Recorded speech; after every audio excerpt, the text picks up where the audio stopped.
Actually, they did come for the commission with us. You're good to go. Yes. Okay, welcome one and all to the December 18th installment of UIDRB. If that's not the meeting you're supposed to be in, then you're in the wrong spot. So hopefully you can find your way. Our next meeting will be Thursday, January 25th, same time, same place. Swear in the city staff. You swear from the tell the truth, whole truth, and nothing but the truth. Stephanie Kensler, I do. Very good. Like to call the roll? I sure would. Let's see, Ms. Gunzelman? Here. Ms. Jones? Here. Ms. Parker? Here. Mr. Reeves? Here. Mr. Sublette? Here. And Mr. Smansky? Here. We have a quorum. Would you like to do the special guest now? Yes, we should start with that. Yeah, we do have someone here from the. For the city attorney's office to conduct the pledge of ethics and oath of office. Oh, we'll get to that. We'll get to that. Okay. We'll do the minutes afterwards. It's okay. Okay, thank you. My name is Josh Monroe. I'm from the Columbus City Attorney's Office. Can I swear you in? No, I don't need to be. It's a pleasure meeting you. I am your board counsel. We have never met. I don't know if you ever met any of your board counsels before, but the reason I'm here today is to administer the oath of office for you guys. I want to apologize. Right now, it's very lengthy, so we'll have to go pretty slow through it, but hopefully it won't take too much time. You probably have never taken an oath of office as your time on the commission. And we are going around to all the planning divisions and administering it. And what will happen is that I will notarize it, and then it will be filed with the city clerk's office. You guys can get a copy from the staff if you'd like it, but I'm also introducing myself for the purpose of if you guys have any legal questions as a board, feel free to reach out to me. I don't know if you guys have any questions now, but if not, we can just administer the oath of office. Certainly. Questions? So there should be, I don't know if they printed it out on the back or if you have two separate pages. There is an attached document. That's what the oath refers to. If I can have everybody quickly, if you want to print your name in that first blank spot.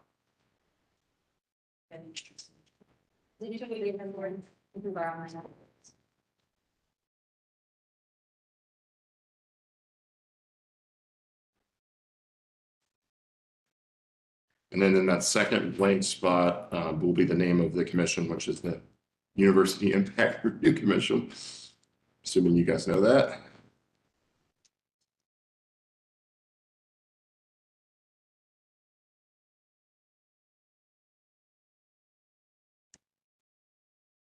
Just don't sign it or date it or sign or print your name yet at the bottom.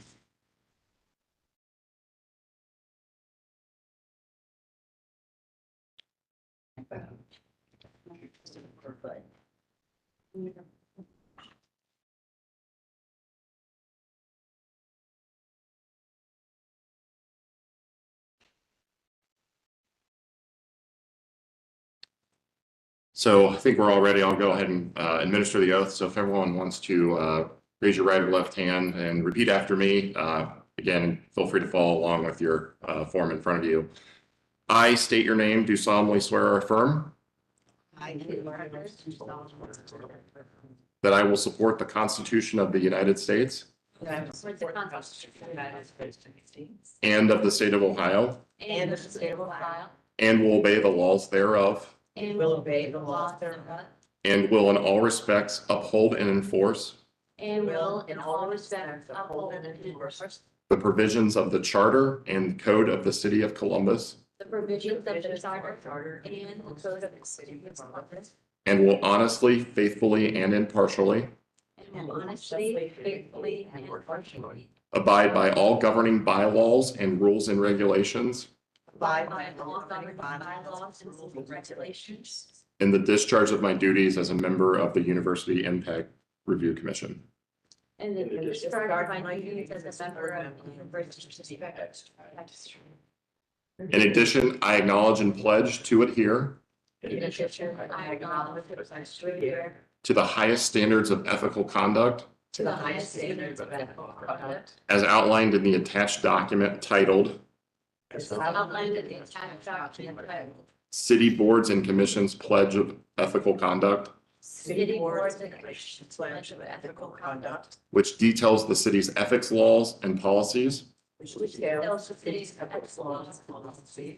I understand that it is my responsibility I understand that it's my responsibility to act with integrity, transparency, and accountability to act with integrity and accountability in all my actions and decisions guided by the principles set forth in said document. in all my actions and decisions guided by the principles that were in said document. Congratulations. If you will sign and print your name, and then again, member of University District Impact Review Commission.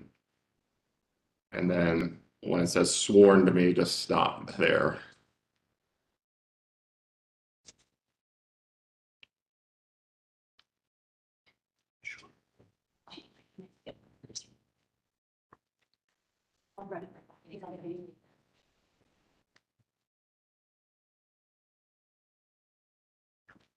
And then if you want to pass those to your left, I'll gather them. I'll notarize them in the hallway, not to interrupt the meeting, because it is rather loud to do this. Again, feel free to reach out to me. Staff has my contact information if you guys have any questions. Congratulations on taking the oath of office and have a great holiday season. Thank you. Thank you.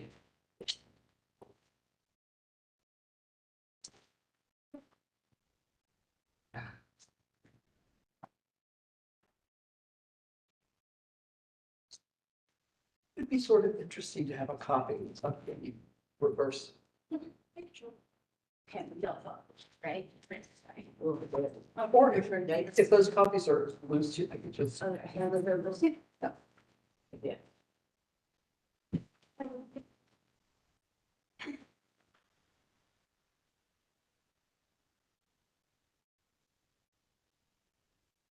Okay, back to our regularly scheduled programming. All right. Did everyone have an opportunity to review the minutes from the last meeting? Any revisions, changes? No, I move to approve. Second.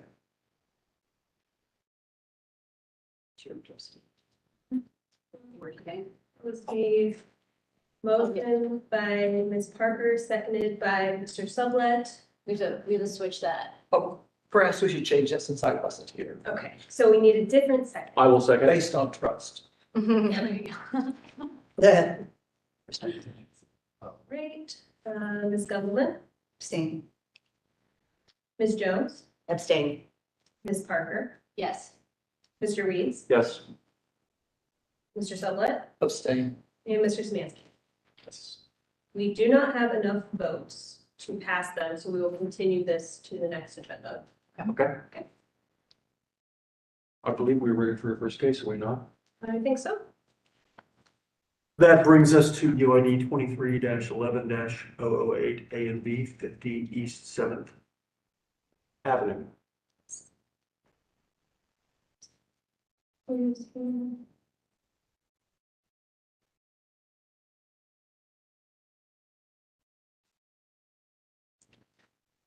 UID 23-11-008 A and B.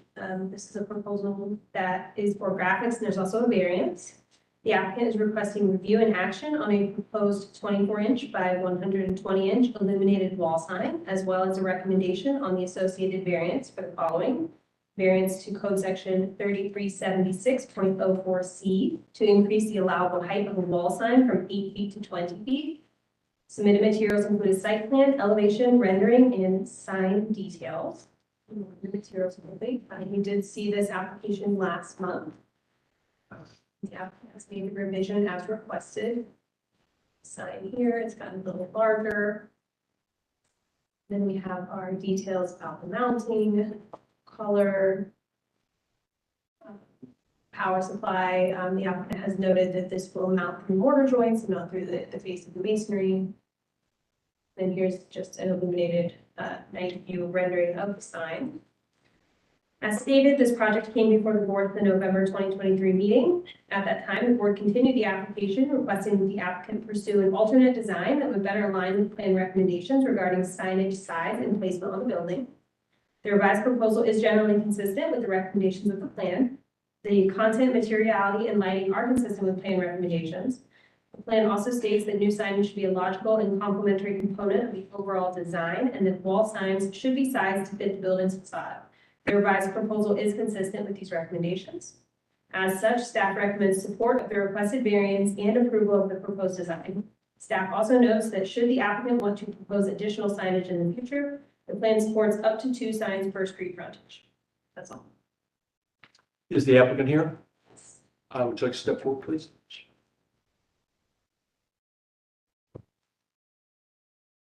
And for anyone speaking, raise your right hand.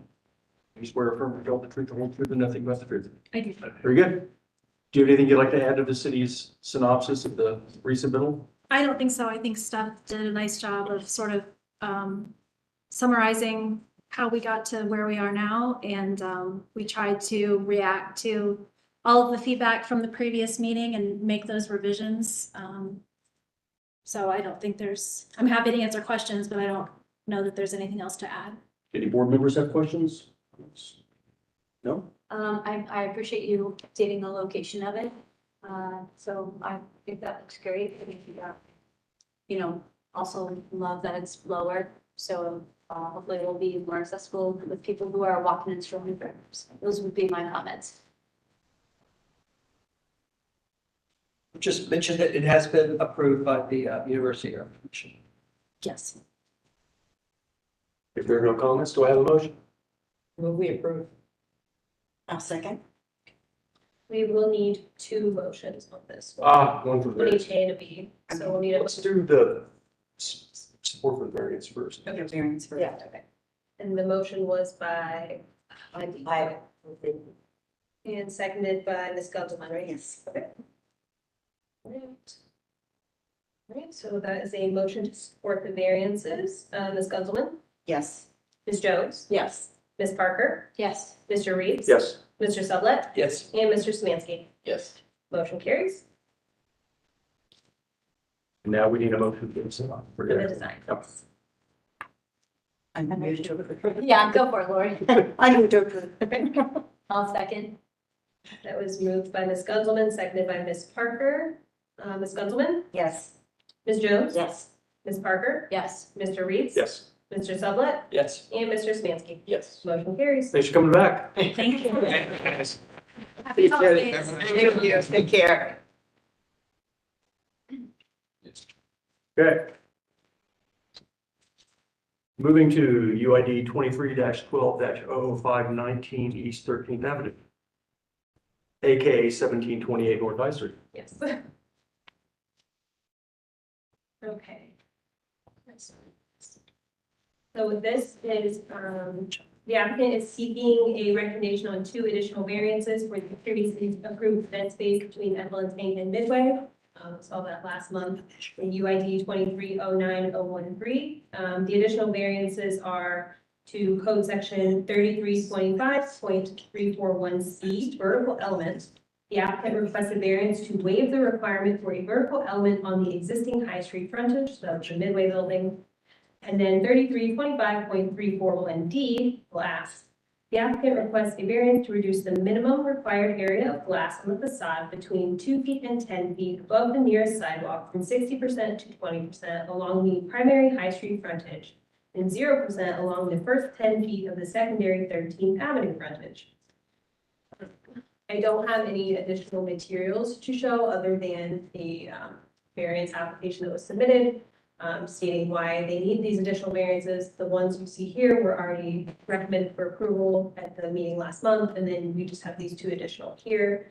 The requested variances are required to move the project that was previously approved forward. Variances are technical in nature, just to legitimize existing conditions. It's not as a result of any changes to the Midway building or the previously approved project. So as such, staff would recommend supporting these requested variances. That's all. Do you have anything you'd like to add? Oh, I need to swear you in. Oh, sure. Do you swear or affirm to tell the truth, the whole truth, and nothing but the truth? I did. Do you have anything you'd like to add? Yes, please. I just want to thank the board and staff for accommodating us on this request. We're doing a last second verification before we submitted to BZA and discovered these technicalities. Basically what's happened is the Midway was built before the UDZO was adopted. And when you expand a building by over 50% of its area, which technically this new proposal is doing to the midway loses its non-conforming existing conditions for the two items that Stephanie outlined. And so I'd be happy to answer any questions, but thank you again. Any questions from the board? I'm actually not too familiar with what exactly, can we pull up like the street views on that way? Just am aware, sorry, what they're asking, just so I can make sure I'm with you. We've looked at a lot of parts of this project, and I was This wasn't not at the one. last meeting. So what specific variances are we voting on today? Parking? No, it's just Not what, yeah, this is not These part are of the related last. to the midway. Okay. What'd you say, I'm sorry? These are related to the existing midway building Okay. because as. I think they didn't realize with the expansion that it would toss out the grandfathering of this. Is that correct. Exactly right. Okay. And so we're voting on two variances for Midway that are existing non-conforming, correct? That's correct. Well, they've lost their non-conforming status, but And then yes, there's no proposed modifications to this part of the Correct. building, as I recall, correct? Okay. correct. It's basically just. You have to come in and ask us basically, right? Like this- Yes, so it's technically a variance that needs to be requested as part of this whole project. Well, I'm willing to be straightforward and ask, what is the vertical element that is missing? So every facade on a primary frontage needs a vertical element between 35 feet and 15 feet for buildings that are 50 feet wide. So what we have here is the first floor does have a vertical element because it has a part that is pushed forward, but it doesn't extend to the second floor. So the second floor itself doesn't have a vertical element to it. And actually, there is more glass than what is being proposed, but it's below grade. It's kind of an interesting building where it's kind of recessed below a little. So there's a substantial amount of glass. It just technically isn't within that 2 to 10 feet where it is.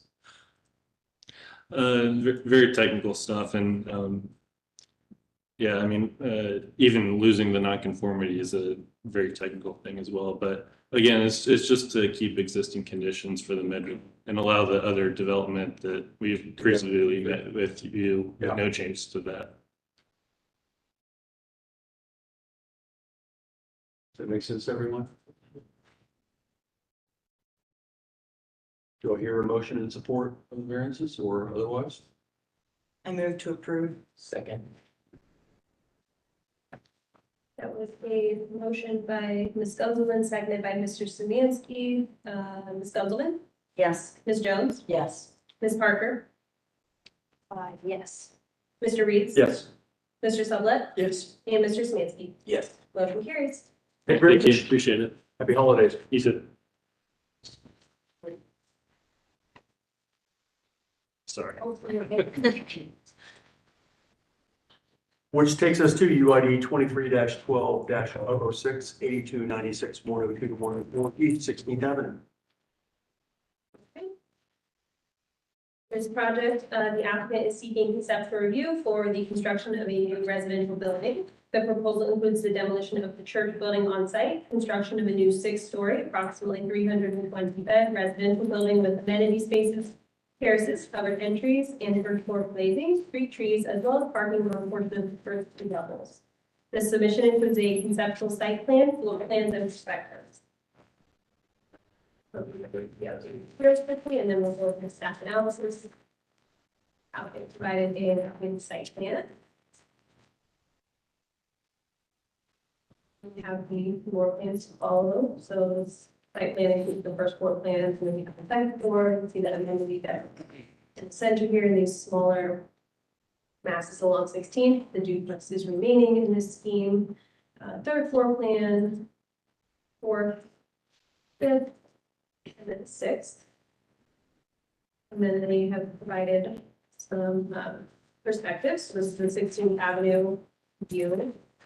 And then this is from the open. So based on that, The proposal came before the UIDRB in July, August, September, October, and November. At the most recent meeting, the board stated that the applicant should continue modifying the East 16th Avenue elevation for a smoother transition from the 3 to 6 story sections of the building. The board also noted that the main entrance at the corner needed additional work and that enhanced accessibility across the site should be considered. As previously noted, the recommended land use for this site is institutional. However, staff notes that these properties are generally surrounded by parcels recommended for higher intensity residential use. The plan provides guidance on adaptively reusing institutional sites. As such, staff could support a higher intensity residential development on this site if the proposal is consistent with plan recommendations. The plan recommends that new construction be compatible with the surrounding neighborhood in terms of size and scale. The revised option is consistent with this recommendation. While the proposal is more intense than current use, staff understands the transitional nature of the site. The plan also recommends the preservation of contributing structures. The buildings on site are potentially contributing. The proposal does result in the demolition of the church building, but adaptively reuses several significant architectural features, as well as preserves the duplex at 102 to 104 East 16th Avenue. The University District Plan also recommends open space preservation be a primary consideration for redevelopment proposals to conserve as much open space and mature trees on site as possible, and that multifamily buildings should include stoops, porches, balconies, or other features to ensure they contribute to the street. The proposal maintains approximately 36% green space on the site and several mature trees. Staff does encourage the applicant to consider making the porch elements larger to increase usability. Moving forward, staff recommends the applicant continue to take the University District Plan recommendations regarding building and site design, materials, lighting, landscaping, and parking into consideration as the design continues to develop. The applicant should be mindful of the applicable land use category standards and engage with the Department of Building and Zoning Services to identify any needed variances. No recommendation, as this is still conceptual review. Thank you. Very good. I'm assuming that we're going to be speaking about this, Evelyn, so would you please raise your right hand? Do you swear affirm to tell the truth, the whole truth, and nothing but the truth? I do. Very good. This is radically different from your last proposal, so would you like to add any additional? I was trying to watch everybody as she was reading to see what kind of language I might get out of you and just in the body part. But yeah, so after the last meeting, Tyler and I were talking quite a bit, and we first started looking at ways to modify the design that we were approaching previously. And then we both agreed kind of at the same time that we really felt we needed to shake something up and make more of a significant change to the design. So I think that was right before Thanksgiving, if I remember correctly. And so Yes. Over the holiday, I had been pondering an alternative scheme, which basically is what we're looking at here. And the whole concept there is, again, to break down the scale even more and make a better relationship contextually to the adjacent neighborhood, to the townhouse to the east, which is that furthest right building. And as always, there's some compromises that have to be made. And as you all know, through this process, there have been a couple of things that we've addressed. The tree was a conversation early on in our discussion. That courtyard space, absent of the tree, also became somewhat of a conversation. But in order to succeed at reducing the mass, we took this approach where we started creating smaller buildings of residential scale on 16th to try to make that transition more effectively, both from a planning perspective, because we obviously still have the perform and the program to meet. But we also heard loud and clear that more than once, quite honestly, that too much, too big, scale it down, mass, all those buzzwords that we have been talking about. So we feel confident that this gets us there. We took a hard look at the site planning aspect of it. We obviously ran a bed count of it. It meets the requirements of the developer. Our parking has always been a little bit of a moving object, just because that parking body, that block of building has kind of shifted over time through the course of the development. But it gets us where we need to be on that parking count as well. So from a plan perspective, this is where we landed. You know, the obvious change there is the 16th Avenue side on the south. Scale and proportions of those three modules that are adjacent to the townhomes is pretty consistent to what those proportions are of that building. I think they're a little bit wider, but not much. I think the existing townhome is in the 32-foot range, and I think, I forget where we're at, we're in the 33-foot range, so we're pretty darn close. And that was one of the objectives. That was the main objective, truthfully, of going in this direction, was to get something that was more consistent with the street scale of things. This is that product. You know, we have also kept the existing trees that are there that have always been of conversation. The one big tree is the one that's, you know, we all kind of acknowledged a while back that was something that could go away. That green space that was there, absent the tree again, has been reused to get this scale of building that we're looking for. And I think that's a pretty important piece. In this concept, the space between the buildings is open all the way back. There is the podium part of the building that is at the back of those smaller units. The other thing we did, and I have a really rough sketch that I would like to share with you, just because I think it helps understand what the change we made. Because and this was early on, we had to kind of prove some things to ourselves, because I don't think I have enough option for anybody, but we can share. But the red dotted line is the red dotted line is the mass of the residential building above the podium. And then you can see through that sketch to see what the mass of that residential building is now and how much it's actually been reduced because of the design moves that we've made. The other thing that's important part of that conversation is that if you notice the amenity deck that's behind those three units there is open on the east side.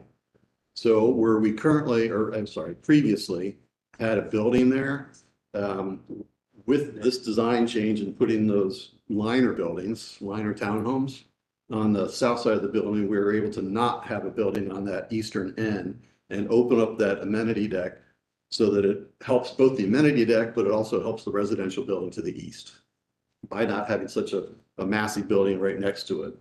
So all of the mass is behind that existing duplex building. Again, the massing that's on 16th is consistent with the adjacent neighborhood. And then again, as we've talked over time, the mass increases as you walk around onto Waldeck and heading north on Waldeck. So the amenity deck, if you go to the plan, that's on 2. yes. Okay. Mhm. So John, that means that the spaces between what look like freestanding buildings actually has a dead end? The back line, which would be the north of those smaller liner buildings, is the edge of the podium, which is the edge of the garage below. So talk a little bit about what you see as those three narrow spaces between the freestanding elements. Well, from the podium up, it's completely open. And How about at grade level? Like Well- when I'm walking down the sidewalk, Mhm. There would be a building there. I mean, that is the garage inside that part of the building. I mean, is there an exit from the garage out and then that's a well-lit space, or is that a dead end? Well, truthfully, we haven't gotten to that level. Currently, it's shown You as though. recognize it's potentially a real safety issue. True. Yeah. I understand that for sure. Okay. That space isn't a whole lot different than any of the other spaces that are around the entire campus area. So looking at it contextually, it's very similar to other, It's effectively a side yard. I mean, it's really. it's effectively a side yard. What's different though, is that when you go between two houses, you end up in a space. In your case, you're coming up against the edge of a garage. So Correct. there's no way to get out. You're trapped. I That's a trapped space. safety. You see what I mean? I understand. Again, we haven't really kind of gotten to that level of, Just so we're on the same page. yeah, no, I understand. You know, ideally, an opening there would be ideal, you know, just if nothing more for natural ventilation of the garage. So I'm sure there's ways that we can creatively have that open, but yet have it secured. And if exiting becomes an issue, we can certainly address that as well. There's more than one way to accomplish that. Having it open, I think, is a good idea. Certainly having air in the garage is a code requirement, so we all know that. And then each of the three new artifacts along 16th will have interior vertical circulation. We're trying not to do that, to be Yeah. honest. The lower level, ground level would be access from the ground, so it'd be a walk-up scenario. The other, it's a 3-floor unit, so the other units would be accessed off of that amenity deck. So the stairs at this point are intended to be on the amenity deck and not inside the building. And the reason for that is because we're able to control the footprint of that building by not putting the stairs in the interior space. Yeah, so those stairs on the north sides of those three volumes would be exterior stairs or interior, Most likely exterior but covered, kind of thing. like a fire escape kind of. Well, more than that. I mean, they have to, Yeah, there's a lot of them around here. Yeah, they'd be real stairs. I mean, they would be the access stairs for those units. Right, got it. So they have to, So somebody would have to come from the parking garage up or get up onto the amenity deck and then find their way to their dwelling. well, everybody's got to go through the lobby. And so people from the garage would go into the lobby, go on Lobby up. to amenity deck to your home. Right. Oh, you Correct. couldn't access if you couldn't access the building from the front at all? Like, Oh, you yeah. couldn't, they Yeah, couldn't access that? unit? those 3 new liner units would all have ground floor entry Okay, to the unit. There is no common space in those liner buildings. The common space is in the main part of the building. Okay. And then that part of the building that is on the corner, I know we don't have a corner, but the faces that have diagonally is the main entrance to the building. So that's where the lobby is. That's where the deliveries would be. That's where the students would have the secure access. So the building will be totally secure from a residential standpoint, as most buildings are these days. So controlling the points of entry is a critical part for the residents of the building. So I have a question. If you go back to the street view, and I should know the answer to this, but I don't. But one thing that I mean, among other things, the detailing is obviously probably going to be not what the brick building was built in circa 1900 or whatever. It makes an old building. But one thing that I think distinguishes older residential, whether it be a duplex, fourplex, doesn't matter, is they tend to have some stairs that elevate the ground floor from the street, which is another kind of subtle way of distinguishing private space or semi-public space from private and public space. So do you have to have an accessible entrance, those 3 units? I mean, could you elevate that ground floor even? I mean, not as much as the building on the right, but anything to kind of, because I think it really makes a huge difference in terms of how the building presents itself to the public.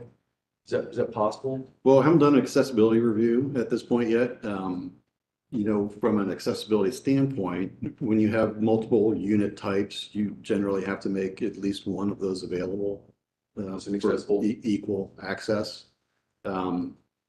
So coming from the sidewalk up to the buildings, there's already a little bit of a grade change there. And so we would be limited on how much grade change we can make because of the accessibility requirements. Could you ramp through the space between the buildings and enter within design those narrow spaces as public spaces really well lit? So you'd ramp up and enter that dwelling near the parking garage. We didn't look at that. We were going after the frontage is the approach that we took in terms of wanting a front door at the front. But that's not to say that, that's not a consideration. We can certainly look and see how that It's works. tricky, isn't it? Because what you're doing to try to conform, and I respect what you're doing to try to make 16th Avenue look more like the traditional residential fabric, but you're making other compromises. So there's some housing further south on Chittenden 11th where the dwellings are at the level of the street. Nobody can have a shade open. And so in this case, those people are completely compromised. They can't. Whereas, as Carrie points out, when you have those layers of front porch and some amount of elevation, people inside look out in such a way that people outside can't look directly in. I agree totally. And truthfully, I would love to have a front porch like that on those 3 liner buildings. I mean, one of my most favorite places that I lived on campus was 104 East 14th on Yeah. the 2nd floor, which had a huge veranda across the entire front. Yeah. And we loved it. It was great. I guess So what I'm encouraging is you take this idea of transforming something that's familiar, that is the fabric or context of historic neighborhood, and you lift it further toward keeping a fabric on 16, but going further with the needs that create a better quality of life for the dwellers and keep the transformation going. So as Carrie said, Carrie says, lifting the grade level, but then figuring out the solutions to those problems, which at the same time might help you solve the safety issue you haven't decided. it's possible. Again, and I've said this before and I apologize, but with a week turnaround, we can only get so deep into the design. So that is something we can certainly take a look at to see how it works. I understand your point about the transparency at that grade level. I think maybe it's like, is the shift along 16th the right move, with these three components that are now to scale with the eastern townhomes? And then from there, obviously, the next pass would be to really dive into those elements. We were talking internally this morning, on the new liner buildings, we're showing obviously a roof cover there. We can certainly also look at extending that to make it going across the entire width of the building, similar to what is happening on the townhome to the east there. As a nod to try to get that scale and that residential proportion. Again, we're not going to copy it. That's not the intent. But the intent is to complement it. And just to clarify, this does take one of the two townhouses down, duplexes down. No, Believe in all three. All three. Believe in. Yep. So we heard you. Do you mind going to the street view real quick? And Dave was going to be here, but he had some last minute stuff come up. So he texted me right as we were walking in. So. Other questions? I can only comment for myself, and I think this is the first time that I think you've taken a step in the right direction for me based on what we asked. I think parking improved. I think before you were at like 0.19, I see you're now at like 0.36, which is a step in the right direction. I think the streetscape along 16th is starting to take shape. I have, questions on, this looking like that's 4 stories over, so it's 5 stories at the corner, which I think is fine. It's getting to what those ceiling heights are and how you play with that to kind of what the overall height is. I think just speaking from a developer's perspective, that's probably more cost effective than 5-story over podium everywhere as well. So it probably helps the pro forma. So I think there's a lot of steps in the right direction. And, as KB talks about those, everyone has their ideas on there. I think you could do something where those step back and then there's a stairwell that's internal, because I think you're going to have concerns with having those top 2 units get access off a courtyard where you have to go in a building, out a building, and how actual people. So I think there's creative solutions that I don't expect you guys to have today that you can come with that you see a lot where, hey, it steps back 10 feet, starts a stairwell that you can get up to those other units. It creates the safety issue goes away. It creates a better circulation. So, I'm excited to see it take kind of the next steps. I'm not saying that everything is perfect, but I think it's the first time, in my opinion, you've taken the step in the right direction to address the concerns. And if I could add, I'm encouraged by looking at the units that you have going up on Foresight now, where you have also, and the individual units of the Makeley Place development, where you are relating to the scale of the houses that exist, which I think you've done very well. And so I'm encouraged that you can take the same find the same solutions here. We're trying, and I appreciate the comment. I'll pass that on to the team.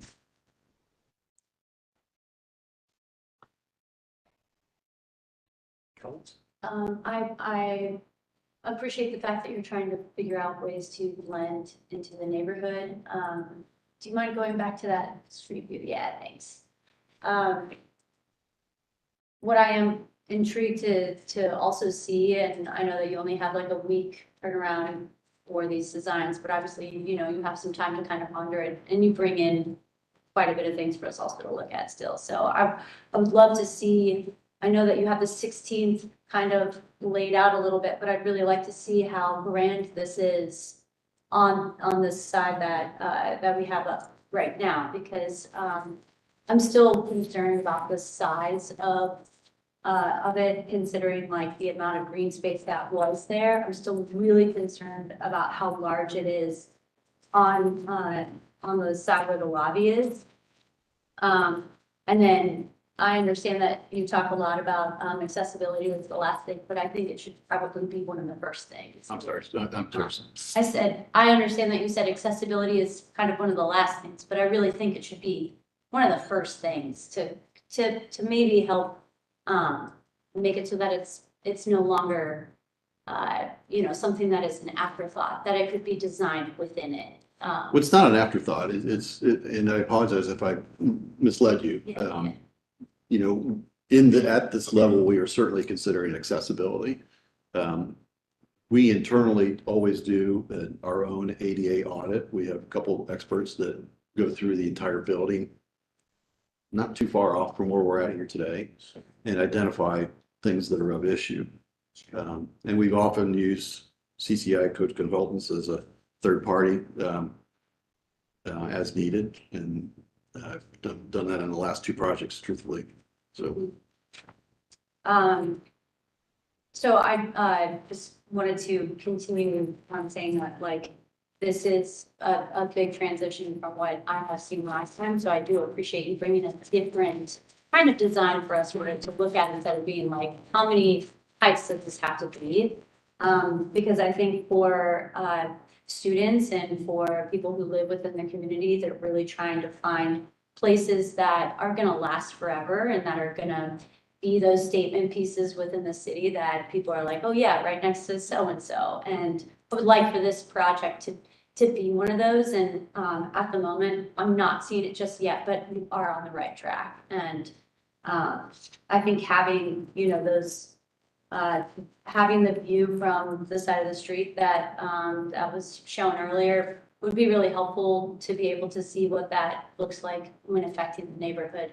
And then also, I know that we had finally mentioned what it looks like from the ground up, even with the surrounding buildings. I think would be great for us to kind of understand and really kind of grasp, like. Well, when you say ground up, because these are at eye level. Oh, I'm sorry. I know they're hand sketches, so, but they're. Yeah, I'm sorry. I meant in the backyards of the surrounding areas, because we see it from this angle, but we really don't see it from the other angle. Currently, no, we don't have those developed at this point. And just to piggyback on everybody else, I was not able to be here during November's review. I was a little nervous at the proposal. When I did see it, I was able to obviously view that online. I do feel like this is a much better step in a better direction on 16th. I'm still a little concerned, or at least trying to understand sort of the evolution of those buildings as we turn the corner. That still seems to be unrelatable to, the balance of the project that you're now accomplishing on the 16th Avenue. Waldeck, obviously, we need to have a vision and a view of that. And I understand I know how it is. You try to develop these in 2 weeks and it's very hard to get all of it worked out. So I'm encouraged. I'm thrilled to see this evolution. I'm really excited to see what the next steps are for this corner and Waldeck elevations. Okay, well, I appreciate that. So let's talk about that for a second. So if you can go back to the other rendering. So looking at that left side, the western side, it's basically 4/1, so a 5-story building. Yep. With a setback on that top floor. And then if you can go to the next rendering, that is the same other than the treatment of the upper floor in terms of, what it looks like. And then as you can see, the indication is for that third module going around that corner is the same as the other one. Right. So you have two arms that kind of embrace the entry piece. Does that make sense? Yes, yes, it does. And I also can appreciate, if you go back to the earlier rendering there, how the rear starts to become more of a sort of a wall that everything is placed against, which and this perspective is exactly what we should be seeing, which is the view of the pedestrian on the street and how that building really appears to go away, right? Because it's further in the distance. So that's exactly what we should be seeing. And I'm just really interested to see when we turn that corner, if that dialogue is still the same when we start to come up on Waldeck. It's gonna be difficult, right? So, and I understand what you're saying, that the two corner arms are sort of, bracketing sort of the center entry. Right. And the move on that sketch that I gave you there that shows how there is a lack of a building at that, on the courtyard space, actually helps that situation that you just mentioned in terms of that backdrop with the buildings. Correct. So I think that was a fairly significant move. So I think, again, design intent wise, those three pieces or elements that are on 16th at the corner and on Waldeck are all intended to be the same in scale and proportion, slightly different architectural treatment. So the one part that's not really been visibly noticeable is that last leg there, which is, there's a 46-foot section and then a 22-foot section. So, about 70 feet of building there that is what you're referring to. Right. But that is intended to be the 6-story part of the building. That is where we left the mass. So that bar that has been there pretty much throughout the schemes is the same. At the back, at the northern. Yes. I mean, Facing the fraternity. like, I think you do yourself some favors too, is if you look at street view, there is a great difference between hearing Yeah. houses. Like, so it's, on it reads to, as compared to that difference in grade, because I assume there's gonna be, where there is already a retaining wall there. Yeah. And so Mhm. those kind of pieces of information are helpful. Yeah, I think next time if you had a section that you cut, I mean, a couple of sections that would cut would be. Yeah. Especially through the site. Point at the. Yeah, Yeah, that's right You're there. gonna wanna, I'm sure in your design. I'm not sure if you you wanna want to look look through the holiday, but whoever has to be. Yeah, because I think when sections are called for, was the comment I was gonna make, you're gonna wanna look at the space that's made as the amenity deck, the height of the volume around it, the volume of space made. And Mhm. I'm not yet convinced by what I see. It's gonna take development to turn that into a space that's it doesn't impact the neighborhood, but it certainly impacts the volume. Sure. Yeah, I mean, that podium, isn't, other than the shape, because the shape's weird, isn't really any different than any other 501 podium at this point in terms of the height and the relationship from where you stand on the podium to the building. Anyone else? I really have anything to add. I think this is a positive step forward. I mean, I know there's a tremendous amount of detail and some kind of question marks that the board has, which I'm sure you can address. So I think this is a good positive move, and I'm happy to see you come in with something that's not just a slight iteration on this stuff that you've been bringing in. So I think this is a very positive move forward. So how positive? Well, I mean, I don't want to speak for anyone else. I think my sense is that there's quite a bit of comfort in terms of the direction you're heading on 16th, that this is, it's much more in keeping with maybe more question marks as you turn the corner. I think it's not illustrated as well. I think there's just, I think if you came in with some illustrations that turn the corner, if you cut a section or two, which shouldn't be that time consuming, where you can really understand this in the context of the street, what's across the street, the frat house or whatever's north of this, behind it, and how, again, I think the grade works in your favor. I think if you bury this into the hill as you. Well, we do have the garage access on that side, so that's gonna be, which is not an issue. We've looked at it. We know we can get it to work. So. And I also, one more thing before I forget, I mean, I do agree with KB regarding the glazing at that sort of walk level and not having the half level up with the porch. I get the ADA issue. I work with that all the time. I think there's ways to solve that, though. You could be parking from the rear and at a ADA access level. That could be the solution. Yeah. So there are ways to solve that. Yeah, well, I know there's ways. We just didn't. Yeah, I know, it's hard to get it all in one scheme, so. Yeah. Two big turnouts. We were, because when we showed this to Tyler and Steven, it was not even that level of a bum wad sketch. They both said, well, okay, maybe. And so the maybe was we had to test it. And that's Right, when we exactly. tested it with the program, and they ran their numbers, and it's still in line. So, and then we got it to this level at kind of a short notice kind of thing. But the reason I asked that, Gary, is because obviously we want to advance this further, and it's that green light aspect, are we in the right direction, which I've heard, but what we want to do is take this and advance it further. We want to take this concept and make it work. We feel that the design does work. There's details that need to be worked through. And that's kind of where we're at this point. So as you've taken comments and really redesigned 16th Avenue with a completely different idea, you've heard everyone say that that's a strength, right? And I would say what's not yet to that level of strength is what's happening in Waldeck. So you've got 3 volumes at the corner that at least you're creating a symmetry on the corner, but now there's something very uncomfortable to me in the design, and that's what's left at the northern part of Waldeck. And within the context, as you go forward with your design ideas, it'll be interesting to see what you think about doing for that. But I'm just going to make one overarching comment that has been consistently stated by my fellow board members, which is it's too tall for the neighborhood.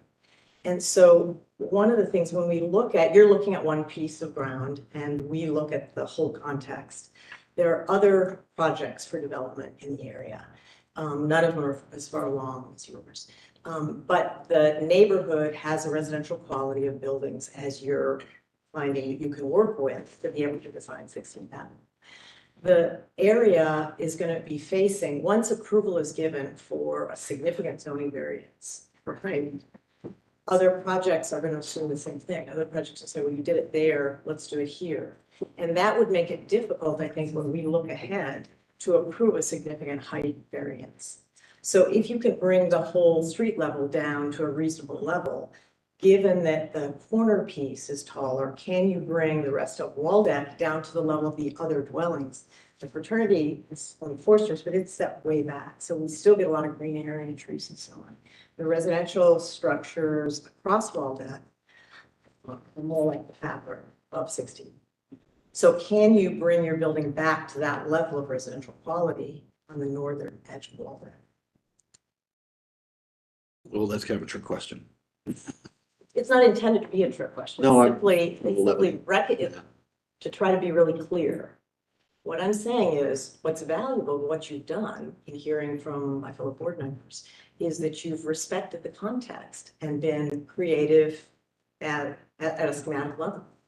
And I'm only calling for that same level of respect and creativity on Waldeck as you continue to develop. Thinking out loud, which is always a little dangerous. I don't think it's going to be quite as possible. And the reason I'm saying that, the first thing I think about is access into the building. If you look at the first floor plan, if you may, please. You can see what we have at that corner of the building. We've got utilities, we've got the trash service, and we've got the garage entryway. So that we really can't push back into the building any more than where it's at today. And then obviously, if we try to do what we did on 16th, we're going to lose significant square footage. And all along, what we've heard and talked about is that northern bar of the building is where the mass was most comfortable on the site. So I do feel that we've accomplished that on 16th.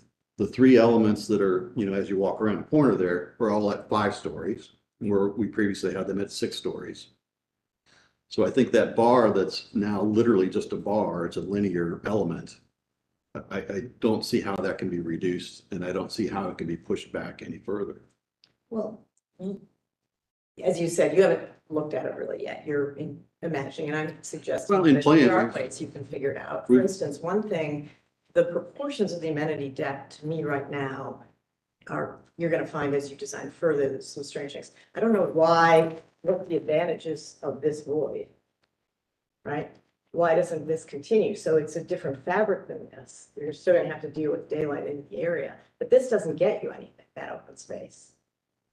It just makes the proportions of this space more ridiculous. I think it gets us quite a Any bit. amenity space that works out. I think it gets us quite a bit. Quite honestly, I think it helps all of those units that are in that bar building, In this one or this the bar, In the this. taller building. one? Okay, Yeah. so you're saying you get as an open facade, you want. And daylight and all those from units are the facing south, so they're getting a lot more daylight than they were previously. The other thing is that we heard was the daylight in the back of the townhome building was of concern. So by opening that up, we now get the western sun that's gonna be hitting that house. Right, but all donut-shaped buildings deal with corners. So if you wrap that, you just figure out how to organize the units inside to get daylight from here, here, here, and here. That's It's bringing, done that's bringing the mass all closer the back to buildings in the area. 16. Yeah, but that's just going the opposite of what That's what Lori we had talked last, about. what we had last week. No, I Last don't think it meeting. is. I don't think it, I mean, I'm just offering a suggestion, so you do with it as you wish. And what I'm expressing to you is, I'm not comfortable with 5 or 6 stories on all day. But that's been I said think, I think before. 2, 3 meetings ago, that was your suggestion, just throwing it out there, so. I mean, for several meetings, that's been discussed and I guess I felt there was a consensus with the mass of the building being in that bar part of the building.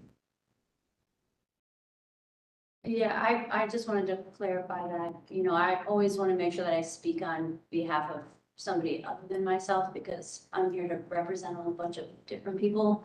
And I just want to make sure that like when you go back to this drawing board, if you're, you know, wanting something that like has, you know, you obviously said that you want to take this and run with it. And I still think it needs some focus on that side. And I also think it's still too large. And that has been something that I have consistently said. So you know where I'm at though with that. You're not going to get me to say that a certain number of levels is fine. I did say that it could be up to 6, but I just think that still with the amount of where it's at, it's still too high for me. I do appreciate you working within this space on a particular side. But it's still not to where I think it's gonna be respected within the neighborhood, and I wanna make sure that it is.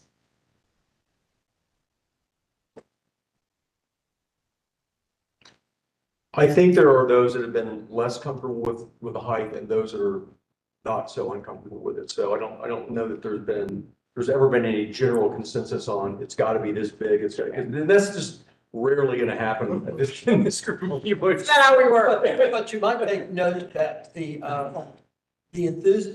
area that you're giving enthusiastic kind of positives is an area that of lower height. And design is And- holistic, right? It's holistic. It's a big idea, right? And so you're working on a part, finding some success in some of the work you've done on that part. Now, look at the whole picture. So again, you want approval for a floor number, you're not gonna get that. What I've said consistently is make a great design. If the part in the back has to get taller to do that, I'm not worried about taking shade away from the parking lot of fraternity. I'm much more concerned about street frontage, green space, public space for the environment, and thinking about the context of the street. The street's a public space. Do more of what you need to do in a private space to make your pro forma. It give you a really beautiful street.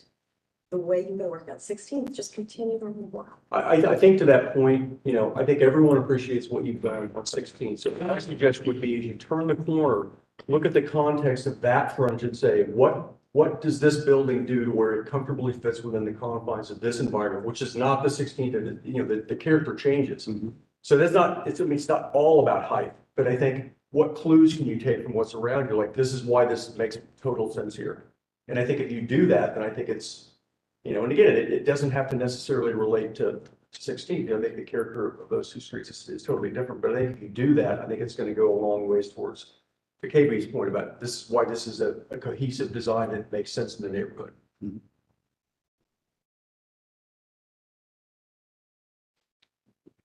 Just, you might have picked up on ours, but the 3 masses that we've always been talking about as well, those shrunk as well.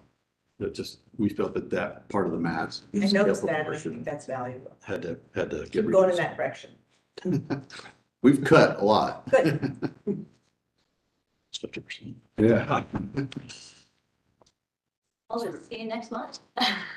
Well, I don't know. That's what I'm trying to get to be perfectly honest. You know, if there's an issue with that corner, we can certainly address that corner. If the rest, if those three elements in the 16th side is acceptable, and I use that word kindly, then we're gonna go ahead and move that direction, knowing that we have to work on this other part of the building more. So that's why I'm trying to get some solid definition of. I don't think you've given us enough to make any kind of determination on the, as you turn the corner. I mean, it's just, again, I think everyone is very appreciative of what you've done contextually and architecturally for the 16th Street side. I think you need to do the same thing around the corner. So we can't tell you exactly what you need to do to get there, but you just need to take the same design approach in terms of looking around. And I think if you do that, I think the reaction hopefully is going to be similarly positive.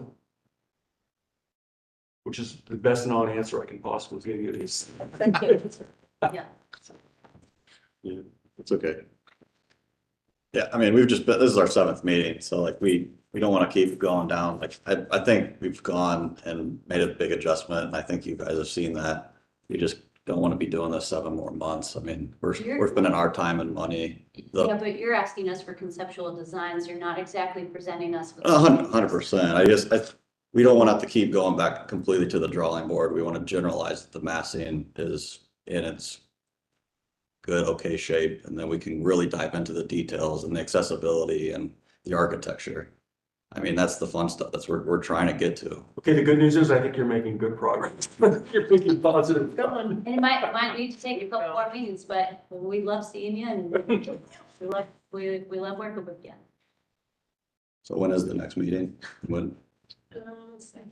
January 25th. Yep. January 25th. What's the due The date? application deadlines are on the website. I'm not exactly sure when it is for January. I think we probably still have a few weeks since this meeting had to move up because of Christmas. So Yeah, I don't think it's the 2nd of January. That would be impossible. This would be our New Year's Eve party. Yeah. We'll be there. No, kidding. Appreciate that. Anything else? I mean, Oh, go ahead. no, I don't think so. Yeah, no, I do appreciate your time and your patience, you know, because obviously we've been pushing the patience a little bit, so we understand that part. I feel that, you know, the 16th side in that corner is where it needs to be. I understand your concerns about the northwestern corner of the building. We'll certainly take a look at that, see how we can further reduce that. I don't see, quite honestly, getting that away from a 6-story building though. I could certainly see how we can look and find ways, you know, to reduce the scale at the street level. But as far as the overall building, I think that's what it needs to be. Application deadline's 12/29 for January 25th. 12/29? Yes. You gotta be kidding. That's. I thought I'd look it up because I've been Thank in you. your shoes before, and then all of a sudden, the night before, you're like, Yeah. that one might be tough to.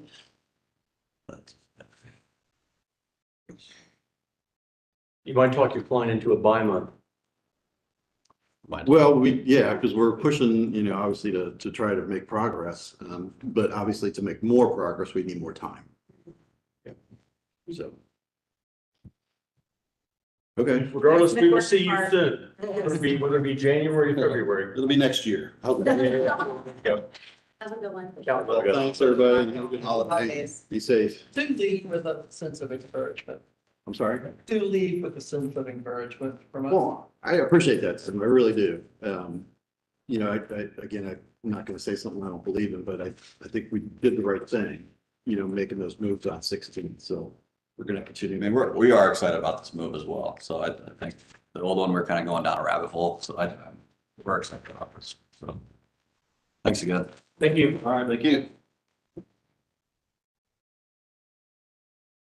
What do we need to know about staff approved applications? Anything interesting? let's see. We didn't have very many this month. Sign, some reliefing,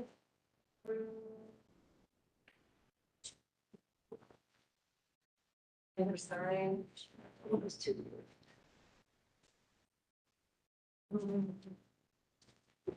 Have any questions on any of them? No. But I actually looked at them when you sent the material and nothing struck me as. there were surprisingly few. I move that we approve the staff approvals. I was, oh, there you go. Was that Mr. Sutherland? Yes. Thank you. All right, so we need a motion by Ms. Jones, seconded by Mr. Sutherland, Ms. Gundelman, Yes. Ms. Jones, Yes. Ms. Parker. I do have, one of the certificates for approval. I have, it's a client of mine, so am I allowed, does it matter if I say that I approve these? You could recuse yourself. You can. Okay. So just to be safe. It's gonna pass anyway. so Yeah, it's- okay, I'm gonna recuse my. Okay. We've all signed them. Now that we just signed ours. Right. Okay, so Ms. Parker will abstain from this vote. Mr. Reeds, Yes. Mr. Sublette, Yes. and Mr. Smansky. Yes. Motion carries. Hey, staff, can I ask one other favor? Let's encourage them not to bring new draft. I mean, there's nothing bad with this, but it's their habit, right? They have been encouraged To do that. Yeah, and it's not bad intentions on their part. I know they get nervous. I want some at the last minute, but it doesn't help. Well, that's not, it's generally not good practice for, any audience that may be watching that doesn't have all the materials. Good point. Really good point. So the only other thing is circling back to this requirements for approving cases thing. This is not something that we're gonna vote on and make it official, but I would like to talk about it. If there's any substantive comments, that way we can come to consensus. I'd like to start sending it to some of our applicants. Yeah, thank you for laying this out. I think it's really helpful. I had one request for consideration on the here with my fellow board. So I think what this does, it's really emphasizing the artifact that the architects are designing. What it doesn't do for me is provide an understanding of their thought about responding to a context.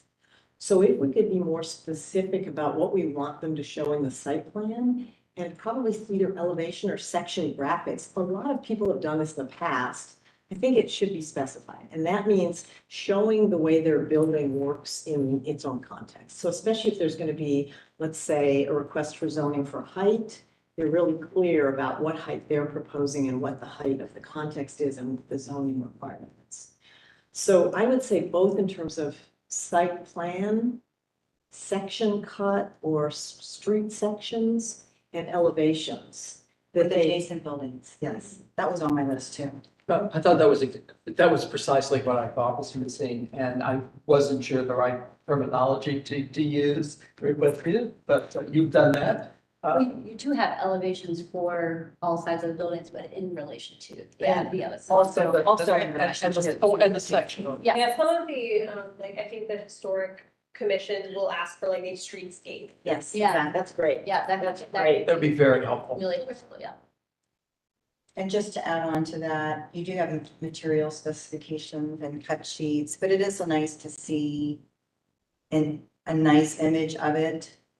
Samples are always Yeah, Keone had suggested samples. encouraged, and three-dimensional information is also very helpful to understand the context, as that's how we really understood what they were presenting today, for example.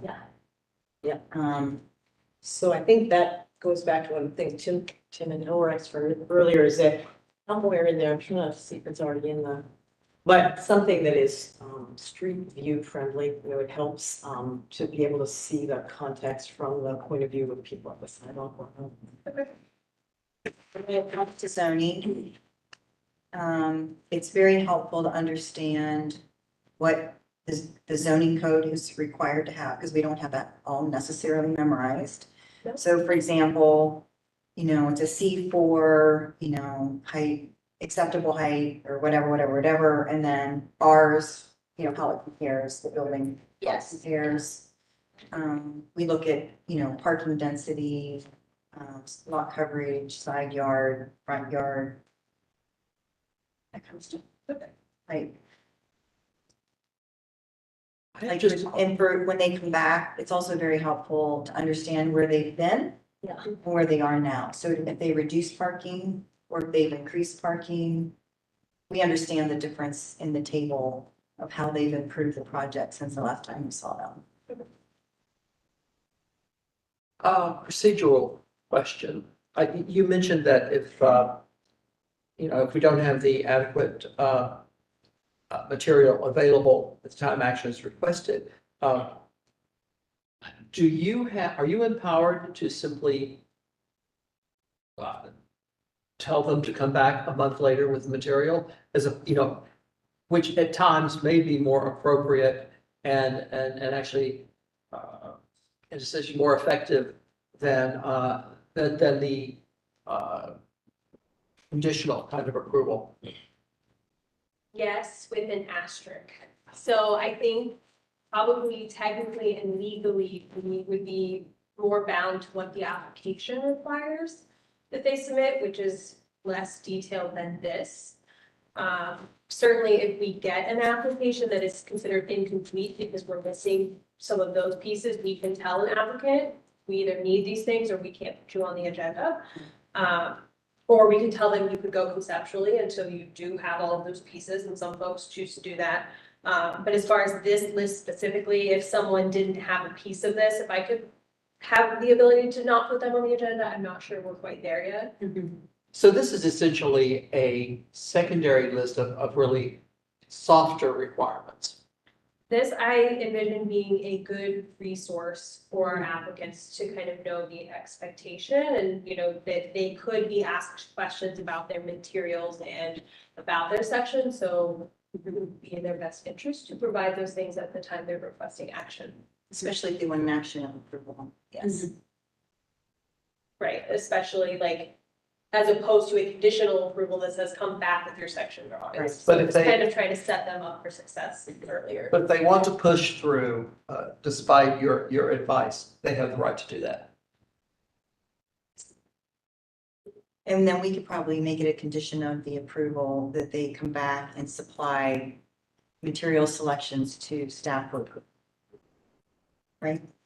Which puts them on the same time frame as if Yeah. they were Yeah. delayed in the first place. Gives her more warm. Yeah. Sorry. Yeah. It's okay. So if we are good with this, I will revise it, share it with Mark Travillis and make sure they're good with everything. Once we land on something, I'll send it back out to you all so you have it, and then I would like to start sending this to our applicants, just so I they're. think it's great. Thank you for the feedback. Thanks, Deb. With that, I don't have anything else, so. Can I, just a soft question, but I assume that you wouldn't mind if I share this at the commission level, because we are looking at some of the same issues we're asking our applicants to provide. The required materials list? Yes, your draft here. You were holding, I saw the ethics. Oh, I'm thing. sorry. No. No, wrong seat. This side of the pile, yes. Yeah, that's fine. No, I would like to share it. I think it's really. And I think it could help with some consistency between the confusion we see for folks doing UAC review and UIDRB review. So, Yes. sure. Okay, so then, Mr. Chairman, I think we would be good to adjourn if everyone is amenable to that. Do we need a motion for that? I always forget. Or do I just Someone call at it? 5:13. Yeah, I think, say we stand adjourned. I believe we do stand adjourned. Thank you. everyone. Happy holidays, everyone. Yes. Happy holidays. I hope I didn't dominate the conversation too much, and thank you for allowing me to chat. No, I didn't hear from that side of the table very often, so I just want to say thank you, and I hope I didn't over. Yeah, don't bogart this.